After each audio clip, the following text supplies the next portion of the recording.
একজনের উপস্থিতি যেন বদলে দিল পুরো বাংলাদেশের ফুটবলের চিত্রটা। ইংলিশ প্রিমিয়ার লিগে যিনি ছিলেন নিয়মিত মুখ, যার হাতে উঠেছে প্রেস্টিজিয়াস এফএ কাপের শিরোপা, সেই হামজা চৌধুরী এখন প্রস্তুত বাংলাদেশের জার্সিতে মাঠে নামতে। গতকাল রাতেই যোগ দিয়েছেন টিম হোটেলে। 25 মার্চ ভারতের বিপক্ষে ম্যাচ দিয়ে হতে পারে তার বাংলাদেশের অভিষেক।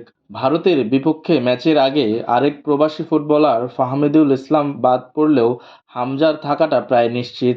এরই মাঝে জানিয়েছেন মিডফিল্ডেই খেলতে চান তিনি। গায়ে জড়াতে চান বাংলাদেশের দলের 8 নম্বর জার্সিটা। বোঝাই যাচ্ছে মিডফিল্ডে রাজত্ব করাটাই তার ইচ্ছে। তবে এখানেই খানিক সমস্যা হতে পারে বাংলাদেশ দলের জন্য। আর সেই মধুর সমস্যা নিয়ে অবশ্য মন খারাপের অবকাশ নেই কোচ হ্যাভিয়ের ক্যাবারের জন্য। ক্যারিয়ারে এখন পর্যন্ত 115 ম্যাচে হামজা ছিলেন মিডফিল্ডে ডিফেন্সিভ, 72 ম্যাচে ছিলেন সেন্ট্রাল মিডফিল্ডার। বর্তমানে নিজের ক্লাব শেফিল্ডে ডাবল পিভট রোলে ডিফেন্সিভ মিডেই দেখা যাচ্ছে তাকে। 4 ম্যাচ খেলছেন রাইট ব্যাক হিসেবে। বাংলাদেশ দলে সাম্প্রতিক সময়ে হেভিয়ের ক্যাবরেরা সাফল্য পাচ্ছেন 4-4-2-এর ডায়মন্ড ফরমেশনে। হামজা আসার আগে ডিফেন্সিভ মিডফিল্ডে ছিলেন দলের অধিনায়ক জামাল ভুঁইয়া। জামাল হামজা ডিফেন্সিভ জুটি বাংলাদেশের জন্য দারুণ কিছু উপহার দিতে পারে। তবে সেক্ষেত্রে আক্রমণে খানিক দুর্বলতা দেখা যাবে। ক্যাবরেরার অধীনে জামাল অবশ্য সেন্ট্রাল ফিডে খেলেছেন।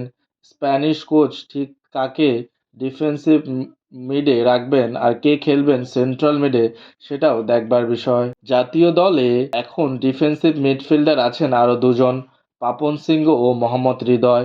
দুজনেই সাম্প্রতিক সময় আছেন ভালো ছন্দে। পাপন তো বাংলাদেশের সবশেষ ম্যাচে জয়সূচক গোলই করে বসেছেন। ভারতের বিপক্ষে ম্যাচে বাংলাদেশ খানিক আগ্রাসী হতে চাইলে হামজা এবং জামাল দুজনকেই খেলাতে না পারে সেন্ট্রাল মিডফিল্ডারের ভূমিকায়। আবার অবসর ভেঙে ভারত দলে যোগ দিয়ে সুনীল ছেত্রীকে আটকাতে চাইলে দুজনের একজন কিংবা দুজনকেই নামাতে পারেন ডিফেন্সিভ মিডফিল্ডার হিসেবে। সেক্ষেত্রে হৃদয় এবং পাপনকে হয়তো দেখা যাবে না একাদশে। মিডফিল্ডার নিয়ে এমন মধুর যন্ত্রণার বাংলাদেশে শেষ কবে পড়েছিল, সেটাও বড় একটা প্রশ্ন।